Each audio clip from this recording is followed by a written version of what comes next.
Good evening to all the students. So, yes, today here we are in our enzyme part 2 discussion from the chapter Biomolecules.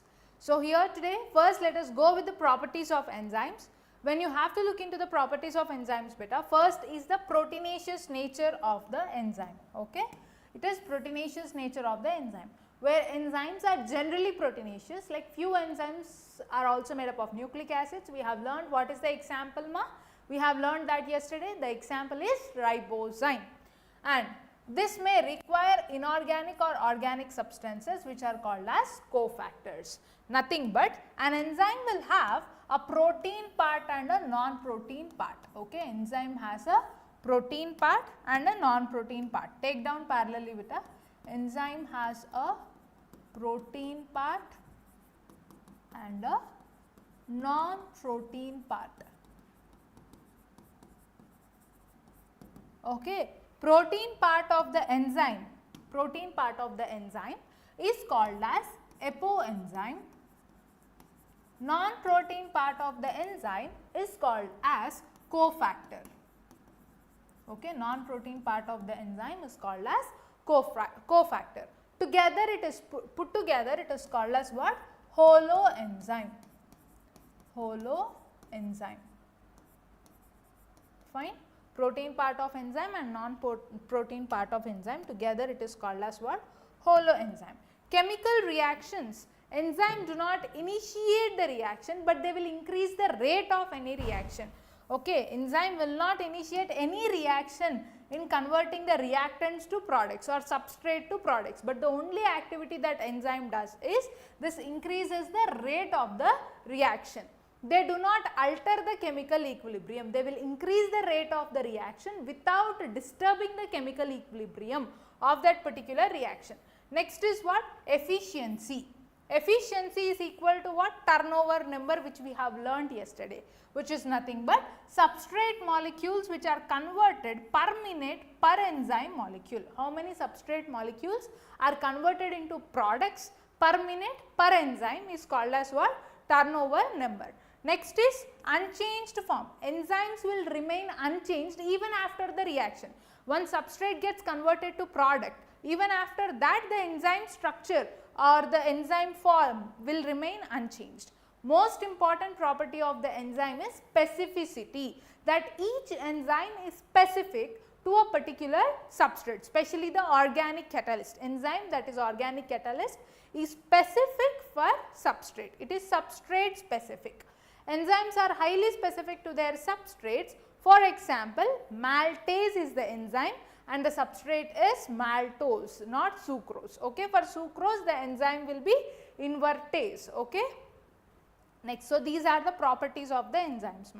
Next is enzyme catalysts. They differ from inorganic catalysts. How they are differing from inorganic catalysts? We have learned yesterday that all the organic catalysts that is enzymes will have a temperature optimum, whereas inorganic catalyst will show its 100% activity even at the higher temperatures. Okay, even at high temperatures, inorganic catalyst will show its maximum activity. Only those organic catalysts which are being extracted from thermophilic organisms will show their enzymatic activity at higher temperatures. Take down the exception for organic catalysts beta. Only those enzymes or organic catalysts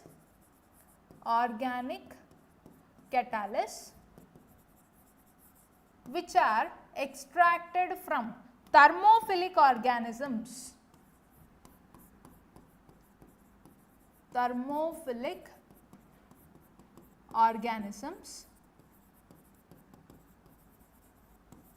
will show its maximum activity at higher temperatures. They will show their maximum activity at higher temperatures. Fine. Next, chemical reactions. Hydrolysis of starch into glucose. Okay, hydrolysis of starch into glucose is an organic chemical reaction. Okay, how a starch is hydrolyzed to glucose, that is one of the example for organic chemical reaction which is given in your NCERT. So, these are the direct liners of your NCERT. Focus and listen.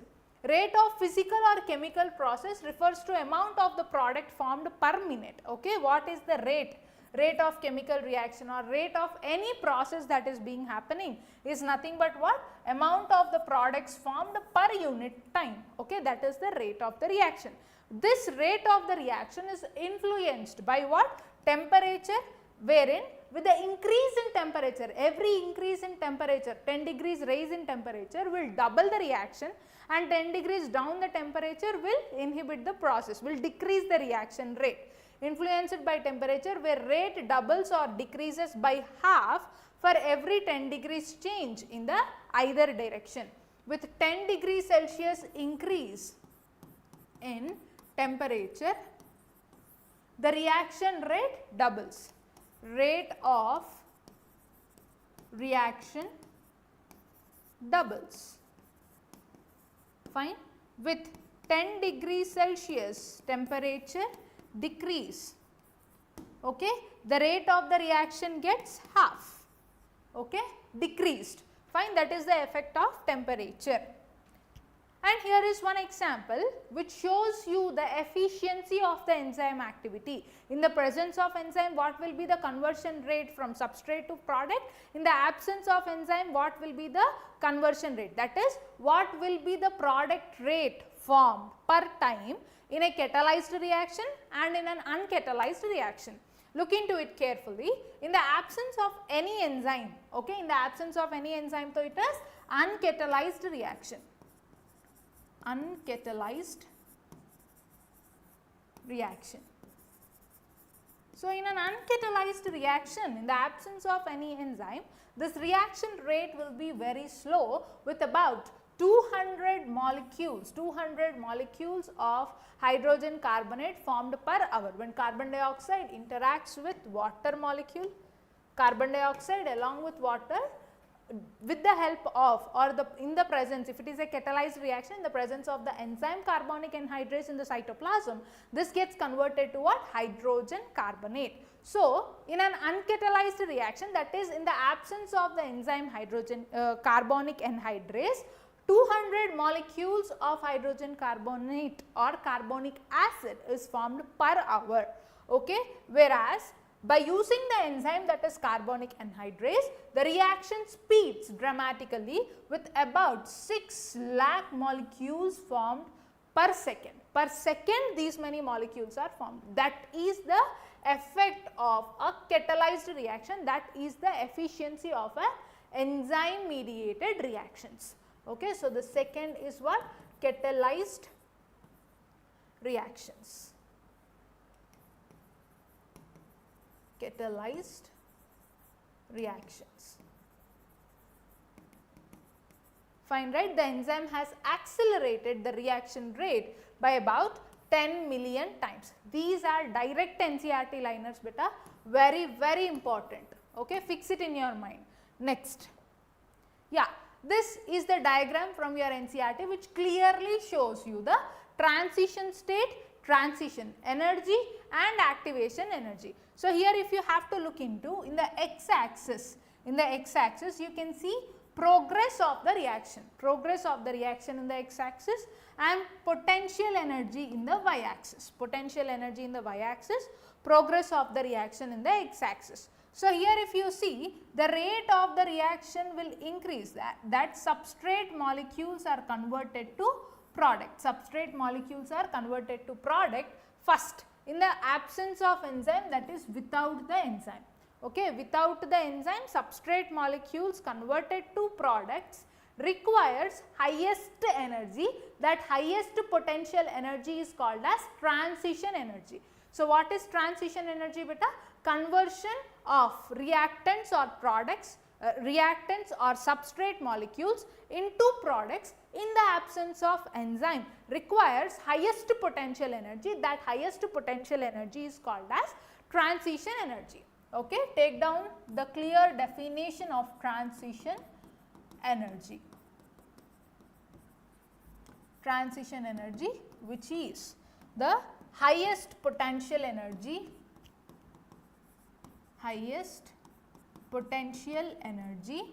required to convert substrate to product without enzyme.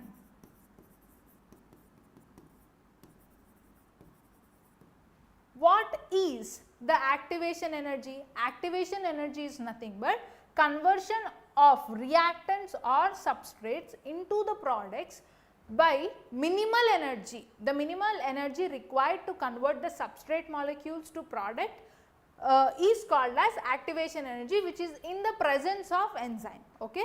The minimal energy which is required to convert substrate molecules to product, okay, in the presence of enzyme is called as activation energy. Okay? Second is activation energy. Activation energy is nothing but minimal energy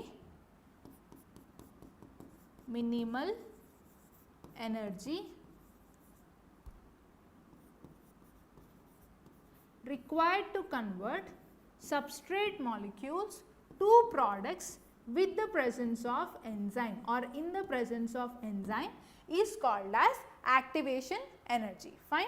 So, this is the minimal energy required. This reduces the amount of energy. So, activation energy is more, the energy or the transition phase between substrate or product is more in the absence of enzyme, whereas less energy is required in the presence of enzyme or in a catalyzed reaction. That is clearly predicted in this graph. So, when you observe the graph between potential energy and the rate of reaction, you have to clearly remember which is present on the x axis and which is present on the y axis. And looking into such graphs, you should be clear on the note to identify whether it is an exothermic reaction or an endothermic reaction. If you see this graph, this is an exothermic reaction. How can you say that? See here, the substrate potential energy is high than the potential energy of the product. That is, in the due course of the reaction, the energy is released in the form of heat. That is why this is what exothermic reaction. If the substrate potential energy is less and the product potential energy is high, substrate potential energy is less and product potential energy is high, then it is called as what? Endothermic reaction, where the energy is being consumed in this process. Okay, beta? So, two types of reactions. First is exothermic reaction and the second will be endothermic reaction. Exothermic reaction and endothermic reaction. How can you identify this? Through the graph provided. Exothermic reaction you can identify by, substrate potential energy will be high than product potential energy, products potential energy. Whereas in endothermic reaction from this graph, substrate's potential energy will be less than product's potential energy. Fine, substrate potential energy will be less than the product potential energy. Here substrate potential energy is high than the product's potential energy. Remember, very important. So, here we have learnt, what did we learn from this graph, which is at most important graph from biomolecules. Quite a times you have got direct questions from this graph on the activation energy concept. So, here if you see transition energy, that is the highest potential energy which is required to convert the substrate to product in the absence of the enzyme, where here the activation energy is very high, whereas activation energy is nothing but the minimal amount of the energy that is required to convert the substrate to product in the presence of the enzyme. And looking into this graph, you can easily identify whether it is an exothermic reaction or endothermic reaction. Exothermic reaction where substrate's potential energy will be high than the product's potential energy. Endothermic reaction where substrate potential energy will be less than the product's potential energy. Clear, right?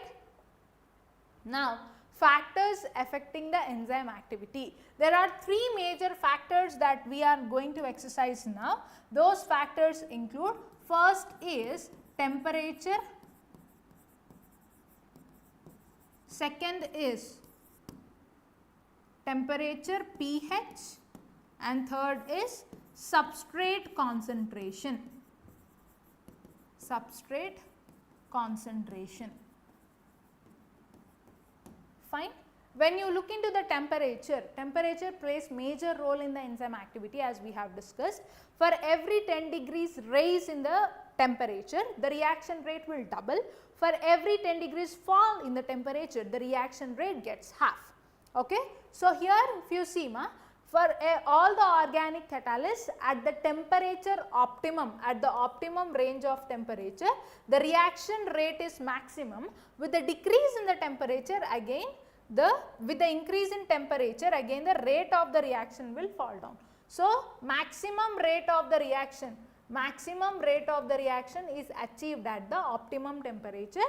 Usually the optimum temperature for organic catalyst will be approximately 40 degrees Celsius. Okay. So, this is the temperature range or the role of temperature in the enzyme activity. When it comes to pH, even the case of pH is same for the enzyme activity, where at the optimum pH the rate of the reaction will be maximum. Again with the increase of pH, the reaction rate gets down. But the optimum pH is specific for every enzymatic activity. So, I have tabulated the complete optimum temperature, optimum pH optimum pH for different enzymes that are given. So, here if you see pepsin, okay, pepsin is the enzyme where the optimum pH of pepsin is 2, okay, optimum pH of pepsin will be 2. So, this digests proteins in the stomach, okay, pepsin will digest proteins in the stomach. For example, the source or the location will be gastric juice. Second is trypsin. Trypsin will digest protein in the small intestine, and you know about this functions, right? Trypsin will digest proteins in the small intestine and the optimum pH here will be 8, okay, and the location or the source is pancreatic juice. Next is salivary amylase. This will break down starch into maltose, okay, in the mouth where the optimum pH is 6.8 to 7. Lipase, which digests the fats, that is lipids, whose optimum pH is 7.5 to 8. Next is maltase, which acts on maltose to, which converts maltose to glucose, whose optimum temperature will be 6 to 7. And then rennin, which is also called as chymosin, which will coagulate milk protein casein in infants, okay, where the optimum pH of this will be 3.5 to 4. And then DNA polymerase, this will catalyze the DNA replication, whose optimum pH is 7.5 to 8. Catalase, which will break down the hydrogen peroxide into water and oxygen, and here the optimum temperature is again 7. So, all these optimum pH and the enzymes, these enzymes are there in every other chapter, like DNA polymerase in genetics you can see, this you can see in your human physiology. As such, these enzymes we are looking in different parts of our chapters. So, optimum pH of this should be in your mind, okay. So, this is about the pH role in the enzyme activity. And third will be the substrate concentration, okay. Substrate concentration will play most crucial role in the enzymatic activity. So, firstly, with the increase of the substrate,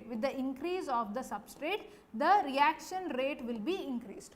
For example, you have 10 enzymes, you have 10 enzyme molecules. Let us consider you have 10 enzyme molecules. To these 10 enzyme molecules, you keep on adding the substrate molecules like 1, 2, 3, as such you have added 1 to 10. As you are increasing the substrate concentration,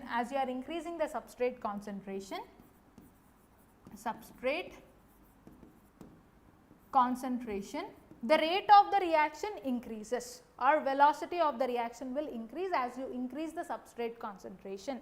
But the velocity reaches maximum at 10 molecules of substrate, yes or no? When 10 enzymatic molecules are there, the saturation point is achieved when 10 molecules of substrate are supplemented, Okay, the saturation rate is achieved.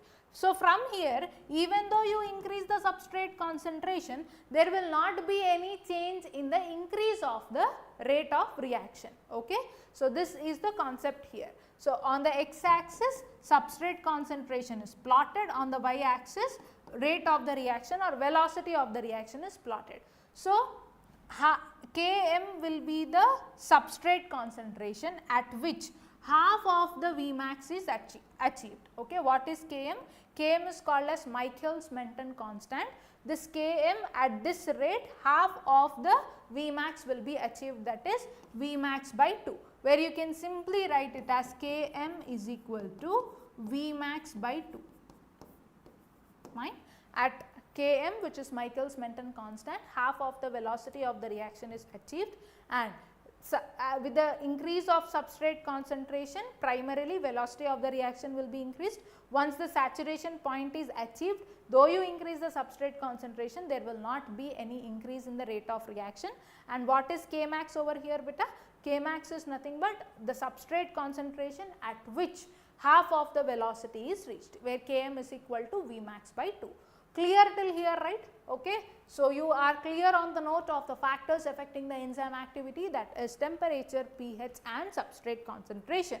Next, inhibition of enzyme activity, which is again a major concept.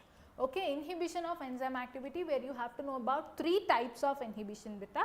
One is competitive inhibition, second is non-competitive inhibition, third is allosteric inhibition. First, you have to primarily know what are the basic differences between competitive, non-competitive and allosteric inhibition. Competitive inhibition is nothing but, we all know that enzyme and substrate complex is formed, right. So, inhibitor here in the competitive inhibition, inhibitor will mimic the structure of the substrate and it will try to fit with the enzyme. It will try to bind with the enzyme, forming enzyme inhibitor complex. So, the competition here is in between inhibitor and substrate. Okay. So, the competition here is in between inhibitor and substrate in the competitive inhibition. Whereas, in non-competitive inhibition, though the enzyme substrate complex is formed, inhibitor will come and bind, will make the enzyme substrate complex inactive. So, non-competitive inhibition is nothing but the inhibitor binds to the site which is not the active site on the enzyme. Okay. On the enzyme part in non-competitive inhibition, inhibitor will bind to the site other than the active site and it will change the structure of the enzyme, which will make the enzyme incapable to bind with the substrate, okay, which will make the enzyme inactive to bind with the substrate. Tanisha, good evening ma, you can continue with the class. If you are having any doubts, you can ask me ma. Next is allosteric inhibition. Allosteric inhibition is nothing but the products formed will inhibit the enzymatic activity. Best example you can take glycolysis, where at the end of glycolysis pyruvate molecules are formed, right ma. So, pyruvate concentration when it is high, it will inhibit the first enzyme which is starting the reaction, that is hexokinase. Okay. So, these are the clear differences between competitive, non-competitive and allosteric inhibition. So, in competitive inhibition what happens? The inhibitor will bind to the active site of the enzyme, it competes with substrate. Whereas, in the non-competitive inhibition what happens? The inhibitor will bind to the site which is other than the active site on the enzyme and it will change the shape of the enzyme, make it inactive to bind with the substrate. Okay. Allosteric or feedback inhibition, where product will inhibit the enzyme to start the reaction. High the product concentration and it will inhibit the enzyme. Okay. So, now you look into the theory once. First is the binding site of competitive inhibition, wherein inhibitor will bind to the active site of the enzyme. Then structural similarity, inhibitor will be structurally similar to the substrate. After that, here effect on Vmax, these 2 points are very important. What will be the effect on velocity or the rate of reaction, and what will be the effect on substrate concentration. Here the velocity will be unchanged with the association of the inhibitor, but then effect on substrate concentration is increased. More the inhibitor over here, more will be the effect on the substrate concentration, where there is an apparent increase in the substrate concentration. More the inhibitors there to compete, more will be the substrate concentration. So, Km will be increased in competitive inhibition. This is, will this be reversed by the substrate? Yes. If more substrate molecules are there, then it can reverse the inhibition activity. So, these are the points to be noted. Next, here what is the best example for competitive inhibition? Examples are always important. Malonate will inhibit the succinate dehydrogenase. So, if you have to look into that step in the Krebs cycle where succinate gets converted to fumarate, succinate to fumarate by the enzyme succinate dehydrogenase. So, here malonate will show the structural similarity of the structural similarity to succinate, okay, which will inhibit this process, which will inhibit the process of formation of fumarate. Clear, right? So, malonate inhibits succinate dehydrogenase. Next is enzyme inhibitor complex is formed. Yes, enzyme inhibitor complex is formed over here in the competitive inhibition. Will this be used as medicine? Will this be used, this process of competitive inhibition? Is this used in medicine? Yes, this is used in drugs like sulfa drugs to compete with PABA. Okay. Next, non-competitive inhibition, where the inhibitor will bind to the site other than the active site. Okay, inhibitor binds to the site other than the active site, and here inhibitor is not structurally similar to the substrate. Inhibitor is not structurally similar to the substrate. What is the effect on the Vmax? Effect on Vmax will be decreased here in the non-competitive inhibition, and then effect on substrate concentration will remain unchanged. Fine. Next, because effect on the substrate concentration remains unchanged, because inhibitor here is not competing with the substrate to bind to the active site. Inhibitor here in non-competitive inhibition will bind to the site other than the active site, and it will change the shape of the enzyme, make it inactive for conversion to products. Next, will this reaction is it can be reversed? No, non-competitive reaction is, or non-competitive inhibition is irreversible. Okay. Here, why Vmax is decreased? So, Vishwant, you are asking in non-competitive inhibition, no ma? Why Vmax is decreased? Listen. So, here when either to the enzyme inhibitor is formed, or to the enzyme substrate complex inhibition is bind.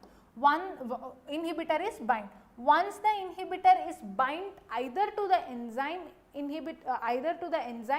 or to the enzyme substrate, what happens? Rate of the reaction will get reduced here in the non-competitive inhibition, because enzyme will lose its structure or shape to bind with the substrate and to continue with the activity. Understood now? Okay. So, this is making the enzyme inactive beta. Here in non-competitive inhibition, inhibitor will bind either to the enzyme or to the enzyme substrate complex other than the active site. It will make the enzyme inactive or incapable in conducting the reaction. That is why Vmax will be decreased. Clear, right? Next.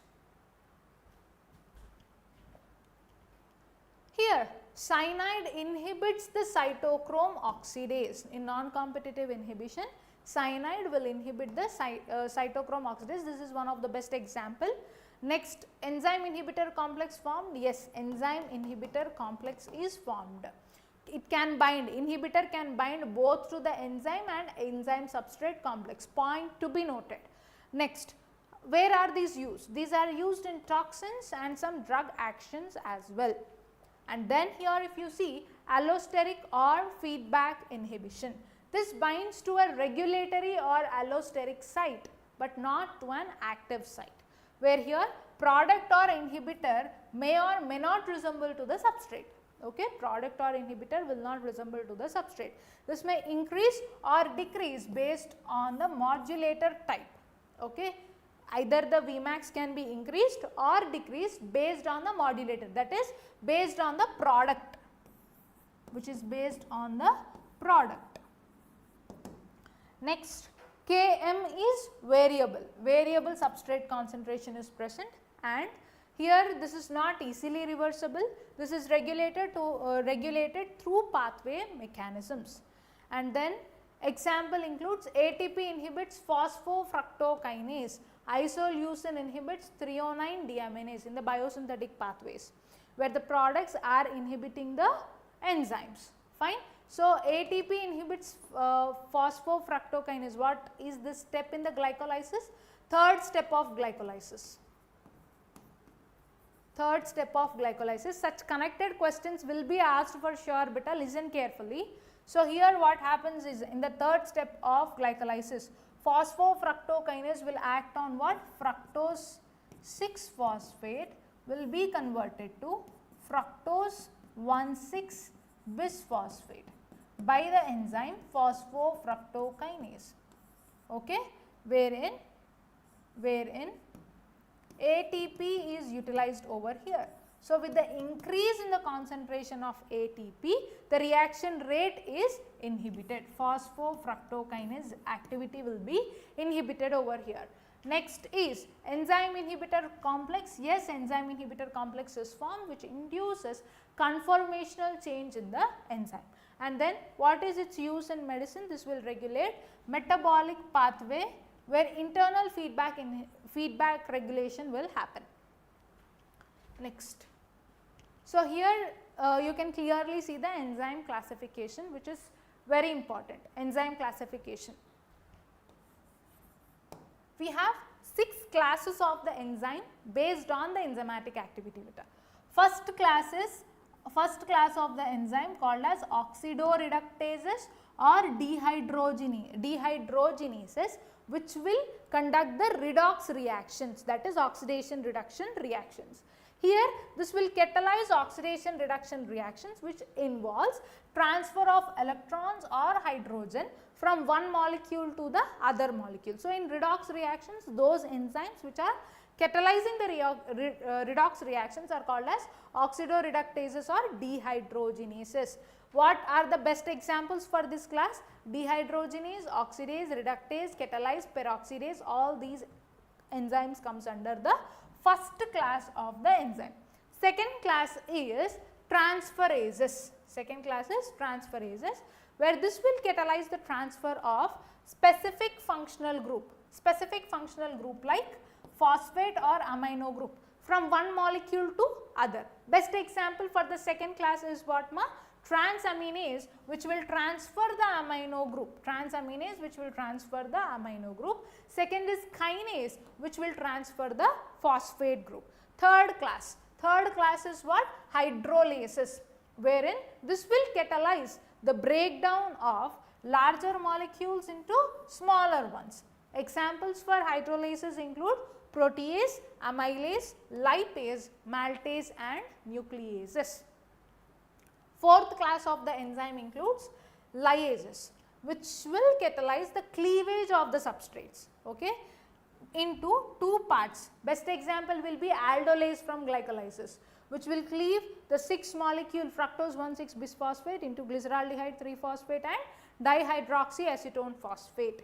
Okay. So, lyases involves cleavage of the substrate into 2 parts. This forms a double bond at the cleavage site. Examples include what? Aldolase, decarboxylase, carbonic anhydrase. Okay. Fifth class of the enzyme includes isomerases, which will rearrange the molecules. This will catalyze rearrangement of molecular structure to form isomers. Example, isomerases are the example. Last is ligases. This will catalyze those reactions. Ligases class or this group of enzymes will catalyze those reactions which will help in joining of 2 molecules. and using ATP. So, the joining of two molecules is energy mediated process, that is ATP mediated process. From covalent bonds like CO, CS, CN and phosphate oxygen, such bonds will be formed. Examples include RUBP carboxylase, ligase, phosphoenol pyruvate carboxylase. These are the examples. So, here what you have to remember the most importantly, all the 6 classes of enzymes you can remember it like OTH, LIL, okay.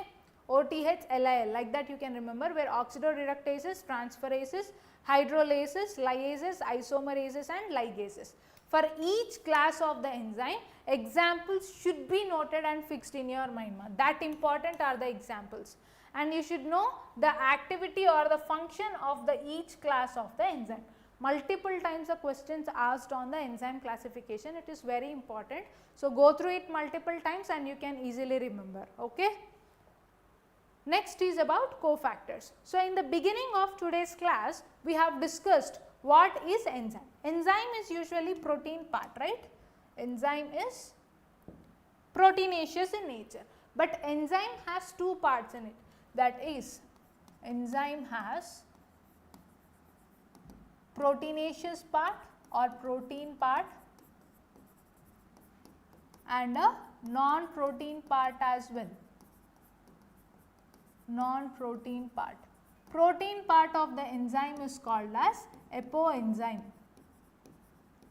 Non-protein part of the enzyme is called as what? Cofactor. Both apoenzyme and cofactor together makes up holoenzyme.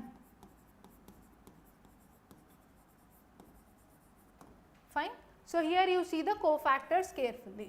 Non-protein constituents are called as what? Cofactors. Non-protein constituents are called as cofactors. They are bound to the enzyme to make the enzyme catalytically active. 3 kinds of cofactors are there. Those includes, first is prosthetic group, second will be coenzymes, third is metal ions. Here you have to remember the examples of each type of prosthetic group association, and you have to note that what type of bond is involved in connecting this protein part and the cofactor.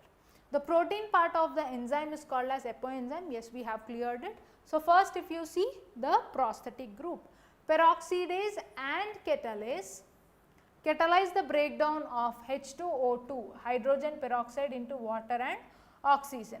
So, here heme is the prosthetic group. What is the prosthetic group over here? Heme is the prosthetic group and it is a part of the active site of the enzyme. So, here prosthetic group, how is it connected to the enzyme? It is tightly attached to the enzyme. It is not loosely attached, it is tightly attached to the enzyme, whereas coenzyme will be in loose association with the enzyme. You have to remember this, prosthetic group which is tightly attached to the apoenzyme, and the best example includes heme, peroxidase and catalase, okay. Next is coenzyme. Coenzyme, ma'am, they also give the Roman numbers. Which one, ma? Which one? You just specify your doubt, I will answer it. Just specify your doubt. Coenzymes are also the organic compounds, but their association with apoenzyme. Coenzymes are also the organic compounds, but their association with apoenzyme is only transient, okay, which are loosely attached or transiently attached, usually occurring during the course of catalysis. The essential chemical components of many coenzymes are what? Vitamins. Vitamins are the essential coenzymes of many components. Coenzymes serve as cofactors in a number of different enzyme catalyzed reactions, okay, number of enzyme catalyzed reactions. Coenzyme will serve as cofactor. Enzymes, best coenzymes include nicotinamide adenine dinucleotide, that is NAD, and NADP. This contains the vitamin niacin. NADP contains vitamin niacin. Clear, right? So, here holoenzyme and that is apoenzyme, protein part, apoenzyme and coenzyme forms the holoenzyme, okay. For coenzymes, what will be the examples, ma? nicotinamide adenine dinucleotide, and NADP, which contains the vitamin niacin. Clear, right? Next, NAD and NADP will contain the vitamin niacin. This is the example. Enzyme classification. Yes, Roman numbers will be given for each class, Vishwant. Look at here, ma. 1, 2, 3, 4, 5 and 6. Okay. Application of the enzyme classification is not required. For this though, for 11th standard, you have to remember the enzyme classes, their function and the examples of the enzyme. Till here it will be enough. Okay. For example, if some enzyme like ligases is asked, then the very first number will be 6 because it comes under the 6th class of the enzyme. Like that also you can identify. DNA polymerases comes into picture. So, like that you can identify. Fine. Yeah. Now the last cofactor, that is metal ion. Vishwant, I hope this is clear, right? Roman numbers, whatever you have asked. If it is clear, just drop a message in the chat box, beta. Yeah. Next, metal ions. These are the cofactors. There are a number of enzymes require metal ions. Number of enzymes will require metal ions for their activity, which form coordination bonds. They will form what? Coordination bonds. Number of the enzymes will form coordination bonds with side chains at the active site. So, coordination bonds are formed with what cofactors? If that is your question, answer should be the metal ions. Metal ions will be binded to the enzymes by coordination bonds, and at the same time they form one or more coordination bonds with the substrate as well. Both with the enzyme and with the substrate, metal ions will form what? Coordination bonds. For example, zinc is the cofactor for proteolytic enzyme carboxypeptidase. Okay? For the proteolytic enzyme carboxypeptidase, what is the cofactor? Zinc is the cofactor. So, till here it is clear, right now. So, with this we have completed the chapter biomolecules. Once let me give you the gist of the chapter. So, initially in the beginning of this chapter we have looked into what? The elemental composition and comparison of the elements between earth crust and a living tissue, and then we have looked into the ash analysis, chemical analysis. After chemical analysis, we have drawn out two fractions. One is in acid soluble pool and the other is acid insoluble pool. Acid insoluble pool called as retentate, acid soluble pool is the filtrate. Then we have clearly learnt primary metabolites, secondary metabolites, and then about biomacromolecules. Biomacromolecules, which include carbohydrates, proteins, lipids and carbohydrates, proteins, lipids, and then we have learnt what? Enzymes. Okay? Yeah, in enzymes part 1 is dealt yesterday and part 2 over today. Okay? So, with this we have finished the complete chapter of biomolecules. If you are having any doubt either in your NCERT or in the lecture content, you can drop a message in the chat box which will be dealt clearly. Okay? So, that is all for today's session, beta. Thank you.